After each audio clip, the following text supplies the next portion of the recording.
जे जैसन बा ओइसन स्थान दिया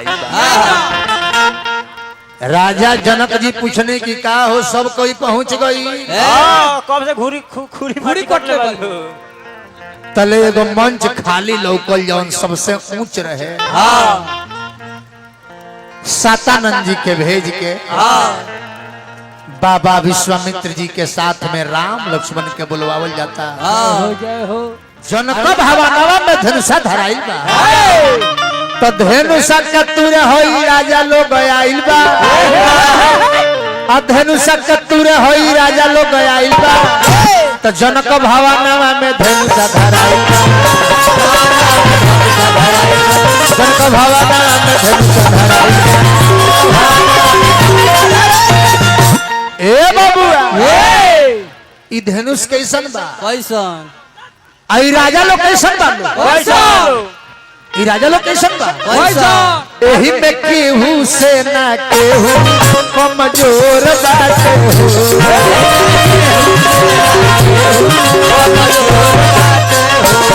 बाकी शिव के धनुहिया बड़ी कठोर बाटे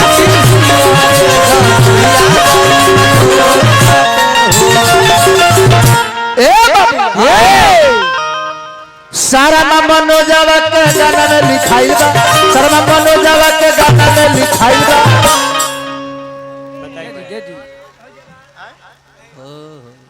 नाल मिस्त्री जी हमरा के पुरस्कार देले बानी हार्दिक अभिनंदन करब तो जनक भवनवा में धनुषा धराइल बा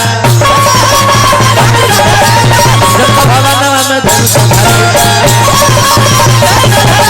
जनक भवनवा में धनुषा धराइल बा राजा जनक अपना बंदी जन के बुलावले दूत के बुलावले आ कहले कि रे दूत ऐलान कर दो जिस प्रण हेतु सभी राजाओं को बुलवाया गया है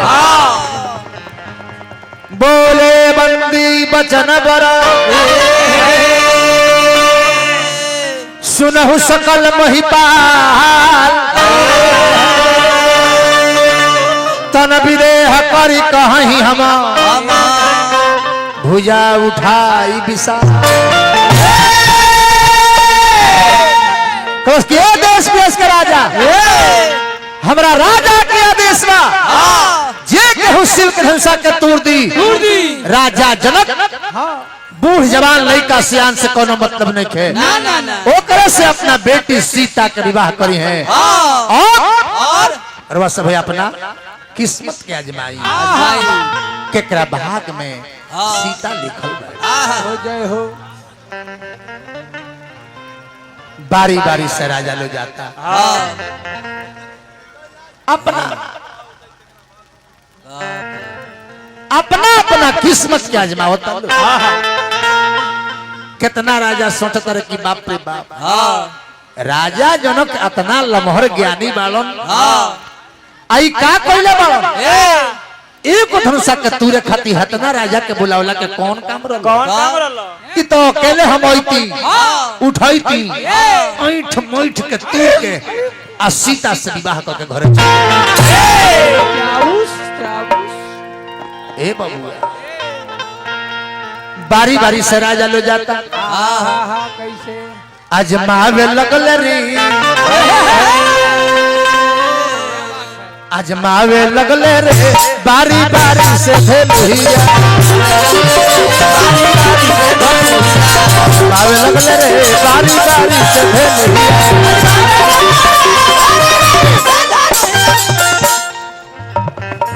टूटला के कहो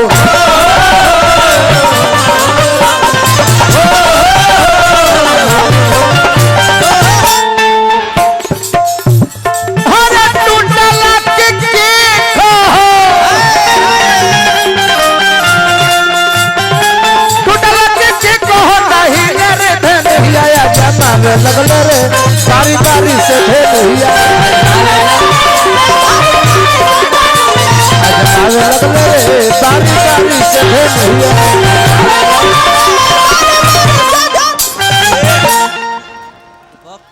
बजाओ भाई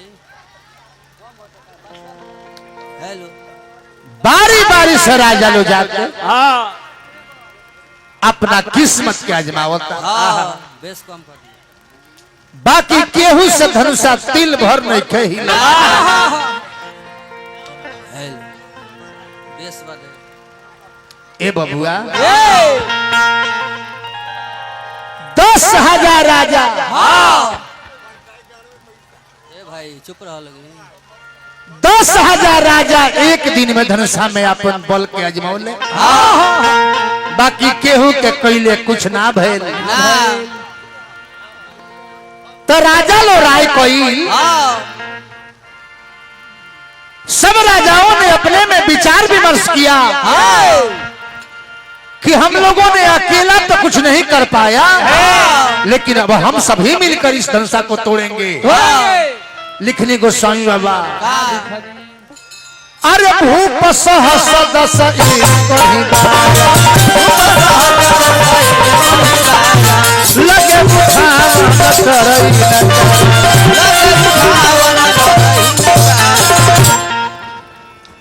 हरे टूटल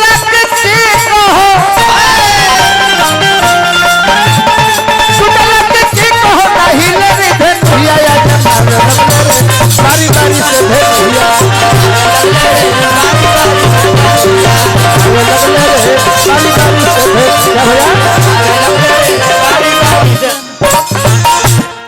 10,000 राजा भी हार गईले ये भैया बाकी धनुषा से तिल भर ना हिलल तनको डोल डालना भाई तो राजा जनक जी निराश हो गए पैसा ली ब्यास जी संजीत पासवान जी मनरिया से 51 रुपया के धनराशि प्रदान करनी वाह वाह हार्दिक अभिनंदन करब जय हो 10,000 राजा हार गईले तो राजा जनक जी निराश होकर सभा में आ गई कहने कि देश विदेश के राजा आज ले हम जानत रही है कि धरती पर वीर बाड़े बाकी आज हमरा अंतरात्मा में विश्वास हो गई कि धरती पर वीर नहीं खन धरती वीर विहीन बाड़ी आज के बाद केहू अपना के वीर के उपाधि मत दी राजा जनक जी कहनी देश विदेश की राजाओं हम किसे कहे बलशाली है देश विदेश की राजाओं हम किसे कहे बलशाली है मुझको आज मालूम हुआ मुझको आज मालूम हुआ पृथ्वी वीरों से खाली है मुझको आज मालूम हुआ पृथ्वी वीरों से खाली है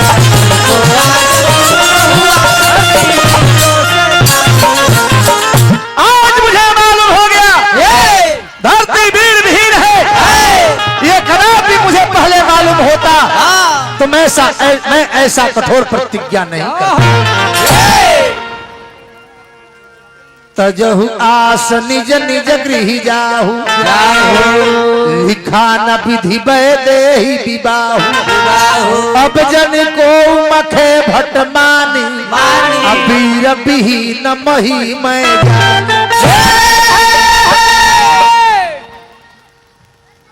ई बात सबका बर्दाश्त हो गई बाकी लक्ष्मण जी से बर्दाश्त ना हुआ लक्ष्मण जी अपना सिंहासन से खाड़ हो गई आ कहने की भैया रघुवंशी मह जहाँ कोई होई तेही समाज अस कहे न कोई जौना सभा में रघुकुल के बालक होले उस सभा में ऐसा कठोर केहू ना बोले जैसन राजा जनक बोलता रहे हे भैया जो राउर अनुशासन पाऊं कंदुकयो ब्रह्मांड उठाऊं राउर आदेश पाई तो सारा ब्रह्मांड के लेके पूरा ब्रह्मांड के गेंद के समान मार के फोड़ दी। फोड़ी ये धनुषा के लेके 100 योजन दौड़ जाई। नहीं लक्ष्मण जी के बोलिया सुन के हाँ धरती कांपे लागल, हाँ डगमगाए लागल। राम जी लक्ष्मण जी के शांत करता नहीं। हाँ पहले इशारा में बात होके, हाँ आज वो इशारा में बात होला। होला आज वो इशारा में बात होला। कैसे कैसे बाकी ये भैया आज तो मुंह से कहला के बाद केहू नहीं खे मानो। मर्द से झगड़ा होता, घर में से मेहरारू निकल के चली आई। मर्द कही कहाँ अइलू हो, हम बोलले बनी तहर कौन काम बा। तो मौगी कहते कि हमरा रहते के केहू मार दी, हम काहे खाती बानी, हमरा जियला कौन फायदा बा। ए भैया आयो अपने मर्द के पकड़ के पिटवा। आओ आओ आओ जननी जननी लक्ष्मण जी कि भगवान राम इशारा करता नहीं। हाँ भाई लक्ष्मण लक्ष्मण बैठ जा, बैठ जा इस सभा में तहर बड़ भाई बड़े तहर गुरजन बाड़े। अब बड़ के सामने छोट के इतना बढ़ के ना बोले। ना ना ना ना लक्ष्मण जी अपना भाई के बात के कदर करके बैठ गइल बानी। हाँ आ तब गोस्वामी जी लिखता नहीं, का लिखता नहीं विश्वामित्र समय शुभ जानी, बोलहि अति स्नेह में बानी।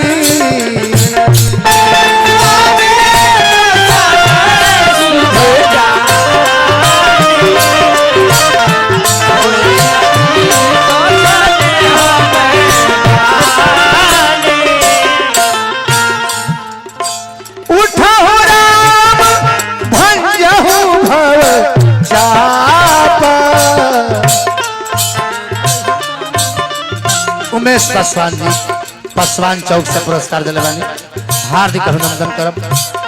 मेटहि तात जनक परितापा,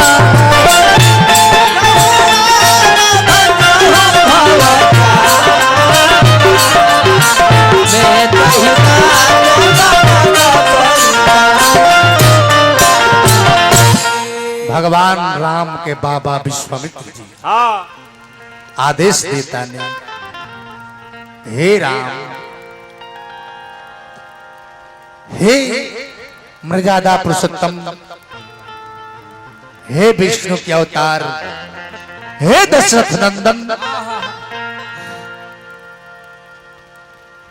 अब आप देर ना करें। कदाचित राजा दशरथ जी निराश हो गए हैं। राजा दशरथ जी का आस पूर्ण करें। जानकी रो रही हैं, वो रोते रोते कहीं उन्हें मूर्छा न आ जाए, इसलिए हे राम अब आप इस धनुषा को खंडित करें। राम जी मन ही मन माता पिता के प्रणाम कैले बानी, गुरुजन लोग के प्रणाम कैले बानी। आ धीरे धीरे धनुषा की ओर बढ़ता नहीं प्रभु श्री राम।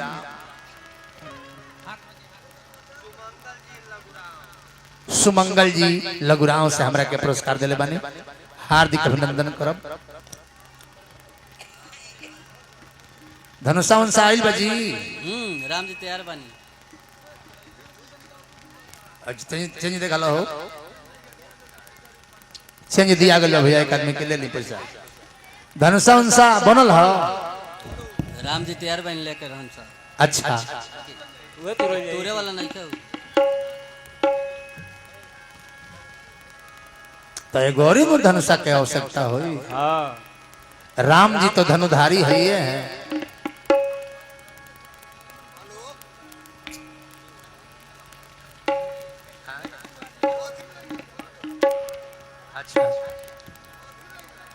तो एगो स्टैंडवे के बना दो।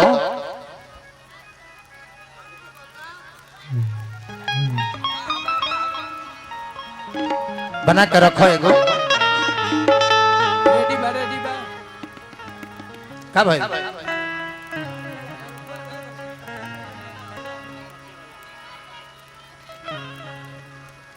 बबुआ एक्स्ट्रा स्टैंड हो, छोटका स्टैंड एक्स्ट्रा भैया, छोटा वाला स्टैंड एक्स्ट्रा है। हो गई।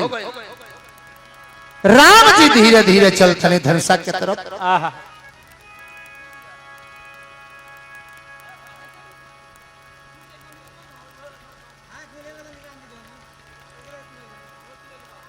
अच्छा अच्छा सीता मैया जब देखले बाड़ी कि हम फुलवारी में जकरा के देखले बानी, जकरा खातिर गिरजा मैया हमरा के प्रदान देले बाड़ी, जी हमरा हृदय में वास करता, अब उहे धनसा तुरे अवतरण। तो सीता मैया भी खाड़ हो गई। सीता जी खड़ा हुई खड़ा करा दो। सीता मैया खाड़ होके बताओ बताओ सूर्य भगवान के आग्रह करतारी, हाथ जोड़ के बताओ बाबू बताओ। हाथ जोड़ले बाड़ी भगवान सूर्य के। ए,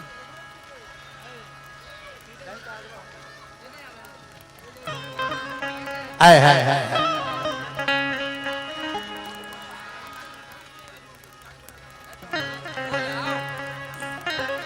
गोल लागो तारी सीता मैया कैसे कैसे सब देवी देवता के आहा उगाल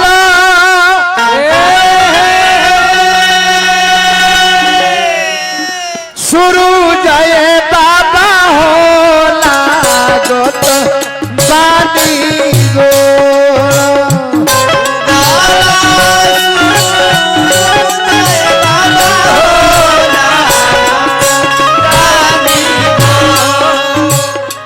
हे भगवान सूर्य, हे गणेश जी के माता, अभी तक ले आस पूरा नहीं खे भइल। ना ना ना उगाल शुरू जाए बाबाला गतबानी गोला।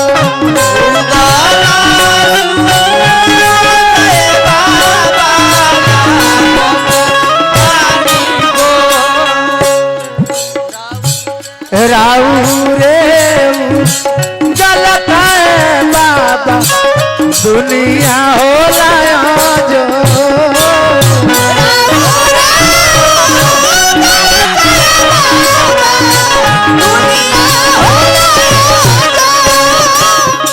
राऊ रे उगल है बाबा दुनिया होला जो।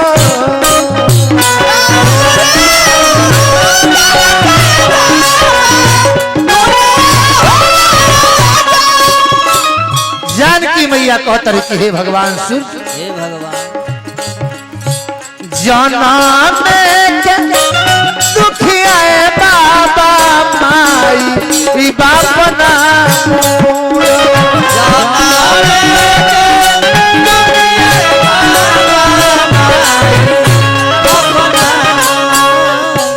धरती से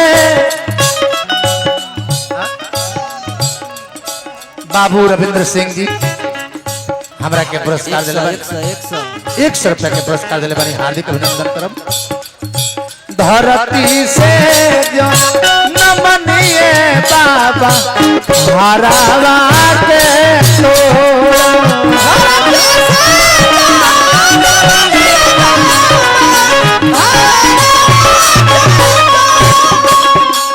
और कहली कि हे देवता सब है, हे देवता अब दिया होता धनुषा तूरे खाती, आहा इनका से धनुषा ना टूटी। हां तो नैहर के लोग हमरा के कुलक्षण कही, वही ताना मारी मारी ऐसा बलवा दीतिए बाबा धनुई यादीते तोड़ा। ऐसा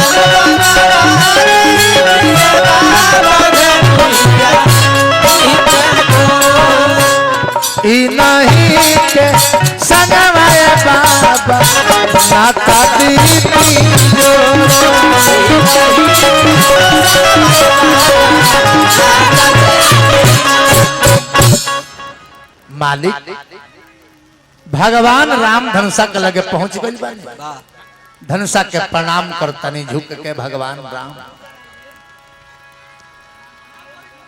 धनुषा के प्रणाम कीजिए हाँ हो गई उठा लीजिए जी। क्या भैया? का करने दे साफ साफ कह दी। रोहित पासवान सिनुपट्टी से हमरा के पुरस्कार देनी हार्दिक अभिनंदन करब। अब प्रणाम को के भगवान राम धनुषा के उठा ले बने। दोनों हाथ उठाई उठा लीजिए उसे। उठा के तुरंत नहीं भगवान 4 गो बात सोच ले बने। खड़ा हो जा बता दो। उठौले बानी भगवान कोशिला ललन जब हाथ में पिनाकलिन हो तोड़ने की बेर सोच किन्ह बात चारी की। एक जो मैं तोड़ू तो कूल में कलंक लगे और दूसरे में लोग कहे लोभ किन्ह नारी। मेघालय जी बकतपुर से पुरस्कार देनी हार्दिक अभिनंदन करो। तीसरे न तोड़ू तो राजा के प्राण टूटे और चौथे में सोच वह रावण असुरारी। 4 बार सोच लिन्हा हाथ में पिनाक लिन्हा और तोड़ दिन्हा धनुषा शिव शंकर। जयकार मनाई धनुषा टूट गई। प्रेम से बोल श्री रामचंद्र भगवान की श्री रामचंद्र भगवान की। अब खड़ा हो जाई धनुषा ध दी वही जौन हमें सद्दू को 50 देगा भैया मालिक धनुषा भगवान तुल्य बनी। हां नहीं खे नहीं खत नहीं खे भैया और दोनों माला निकाल के दे दो। 10 टकिया देखा ली हो खत। हाँ देख हाँ देखी तो हो जाए नु बा ए बाबूआ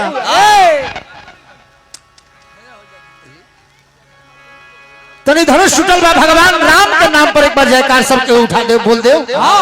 सबका स्वागत करो भाई बहन चाचा काका भाई भतीजा बेटी बहन मातारी सबके हो जयकार मनाओ। हाँ प्रेम से बोल श्री रामचंद्र भगवान की। नाये भैया जयकार बड़ी धीरे धीरे बोलता निर्भर सब है। फिर से तनी जोर से जयकार बोले के बाद जोर से किए गांव के दुख दलिदर अलाय बलाय जौन होके उ भाग के नेपाल चल जाओ। चल जाओ तनी जोर से बोले के बाद प्रेम से बोल श्री रामचंद्र भगवान की सरस्वती माता की। और भसावन करे आई बड़ो ए बबुआ अरे धनुषा टूटल तो धनुषा टूटल तो जनकपुर में गुलजार हो गई। धनुषा टूटल तो जनकपुर में गुलजार हो गई।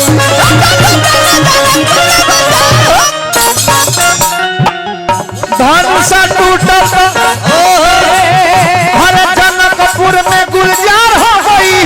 हो गई श्री राम जी के वही राजा जयकार हो गई।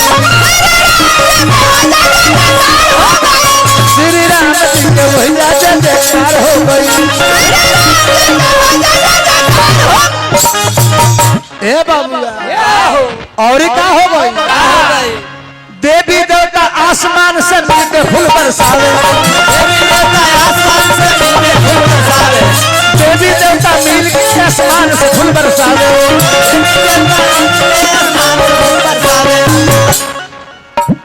शर्मा मनोज सभा बीच में अरे गागा के समझाए। गाना श्याम बिहारी देवान तैयार हो गई। गाना श्याम बिहारी जी लिखले तैयार हो।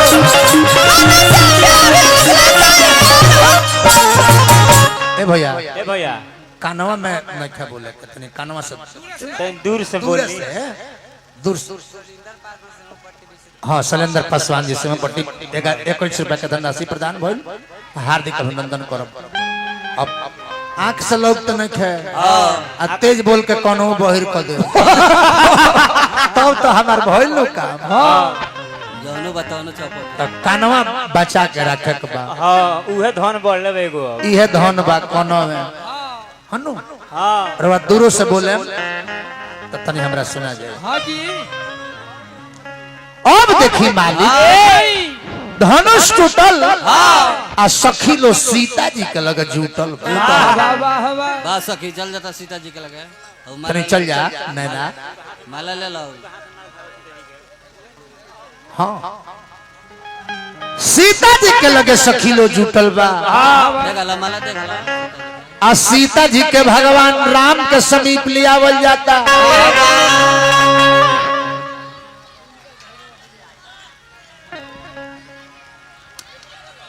अभिनय कहल जाई तो बुचिन भाई तू है चल जा दिया गइल बा हां अरे दिया गइल बा लेकिन रुआ जान तू माने ये कब का करे के बा जाई रुआ तनी करवाई आई रा उमरियो भइल नु कुछ हाँ दिन जाई के। करवा ली हां ए बबुआ हाथ में जयमाल दिया राम जी के उम्र 15 बरिस के बाद और सीता जी के उम्र 6 बरिस के बाद राम जी लमहर बानी और सीता जी छोटी चुकी बाड़ी राम जी पखा गइल बानी आटक नहीं की माला पहनावस हो माला लेके खाड़ बाड़ी और सखी लो राम जी से कहता तानिए सासिरावा नवाई रामचंद्र दुल्हा असिया डलिए गारावा मेहार हे रामुरा उमरिया दुल्हा अधेरा हो दीनानक अमोर सीता बाड़ी सुकुवा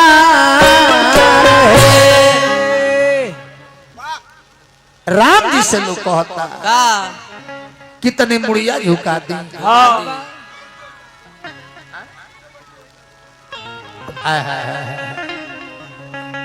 वाह सखी लोग निहोरा करता प्रभु श्री राम से हां हाँ क्या बात है राम जी के लोग निहोरा करता देखो राम जी हमारा लगे आई रहुआ हाँ हाँ ठीक बा ठीक बा हाँ राम जी अपन नाम का परी लइका ता बोका बड़ा सरे लड़का नाम थोड़े रहेला नाम का हो आप बबुआ अब देखो राम जी के रोल में बनिया राम जी के रोल में बनी तो राम कहीं का नाम हो राम हाँ पिताजी का नाम अमर कुमार लो अरे दादा पिताजी राजा दशरथ जी हैं के कर लड़का है रहुआ राजा दशरथ राजा दशरथ जी के लड़का हैं हां अच्छा घर कहाँ परी शंभुपति राम जी सिमपति के रहनी घर अयोध्या हो हां कहाँ घर हो अयोध्या अयोध्या अरे घर अयोध्या हो का परिदृश्य बा हां अच्छा रहुआ बताई माई रहुआ को जाने वाले तीन गो तीन गो चाभो मरत चाभो ये कौन चीज माई तीन गो बालो राम जी के माई तीन गो रहलो कौशल्या हाँ कैकई हाँ सुमित्रा ए? राम जी से लोग कहता और यहाँ जाए जाते नहीं राम जी से लोग कहता कि ये दुल्हा ये जो ना ए जोला तानी ऐसा सिरावा नवाई रामचंद्र दुल्हा असिया डली है गारावा मेहार हे राउ राउ मरिया आ दुल्हा ढेरा हो दीनानक अमोरसिया बाड़ी सुकुआ कहता लोग ये दुल्हा थोड़ा सर को झुका दीजिए हां नहीं झुकाएंगे जोर से कहीं पूरी कम खोले मनिका जी। थोड़ा सर को झुकाइए। नहीं झुकाएंगे। नहीं झुकाएंगे क्यों? पुष्पराज है। क्यों नहीं झुकाएंगे? ये औरत है, हैं? मर्द नहीं झुकते हैं। वाले पटा जाएगा। औरत है, मर्द नहीं झुकते हैं। भगवान सोचता नहीं कि मर्द औरत के लगे झुके लाना। ना यदि मर्द झुक जाई तो दुनिया के परंपरा उल्टा हो जाई। ये मालिक ई सोच के राम जी झुकत नहीं खी। बाकी लक्ष्मण जी देखत रहनी। लक्ष्मण जी के ओर इशारा कैली कि बबुआ रौरे कुछ करी। राम जी के छोट भाई लक्ष्मण जी राम जी के गोड़वा पर जाके गिरत आनी। मान लीजिए हम ही लक्ष्मण हैं। मैं आपके पैर पर गिरूंगा तो आपको उठाना पड़ेगा। जब छोटा भाई पैर पर झुकता है तो बड़े भाई उठाते हैं। तो मैं जब गिरूंगा तो आपको उठाना होगा। राम जी के पैरवा पर लक्ष्मण जी कहते हैं कि वाह भैया, वाह भैया, वाह भैया, आतना राजा भइले। बाकी केहू से धनुषा ना टूटल। रौरा तो ऊ काम को देहनी जौन केहू से ना भइल। हमारा से कोनो गलती भइल हो तो हमरा के क्षमा कर दियो। अरे पहिराय दिहल सिया राम, पहिराय दिहल सिया राम जी के माला। ए बाबू गाला में माला डाली पहिली पर बाबा, गाला में माला डाली पहिली पर बाबा।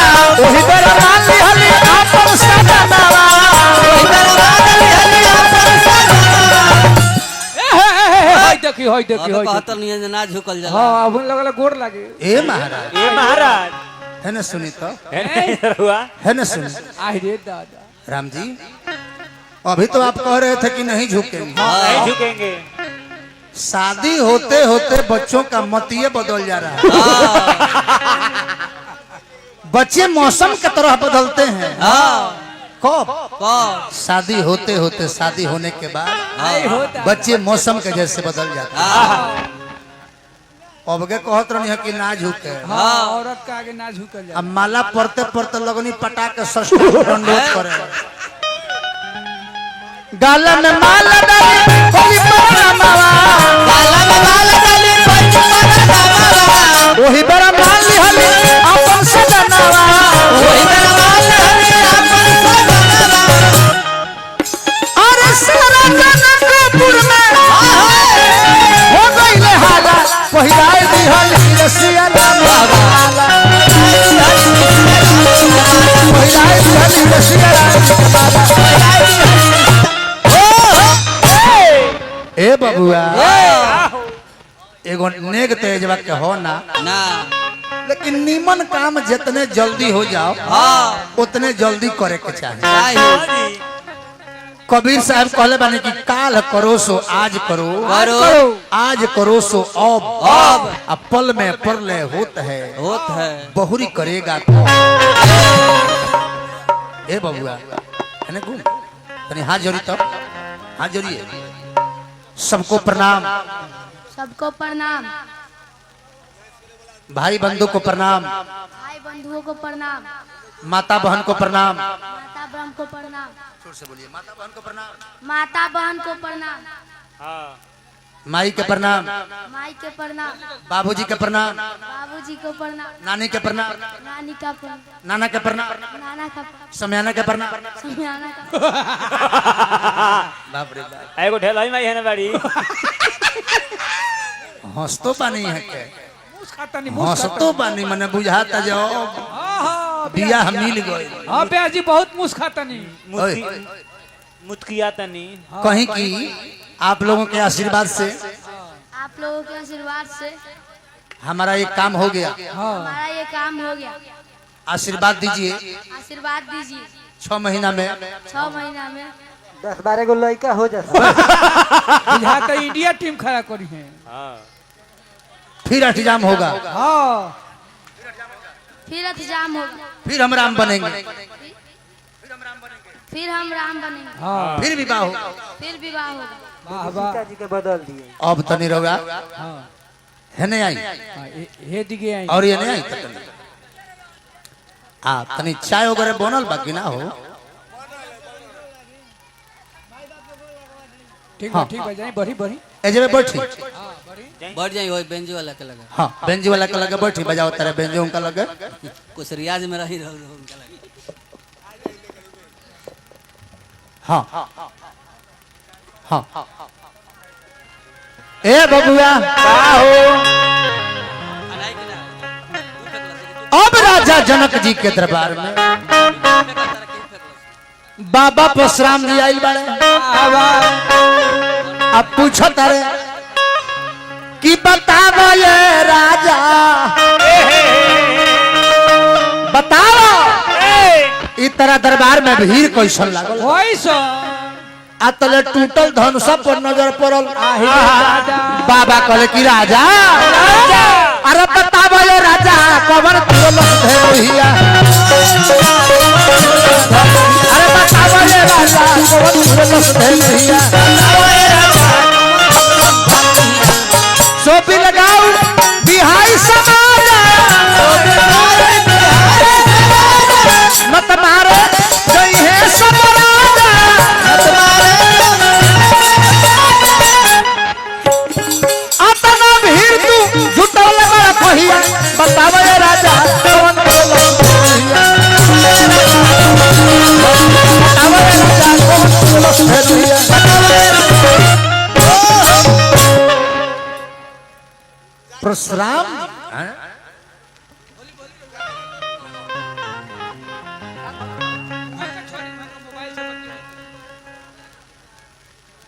चुटकू लगावे के बा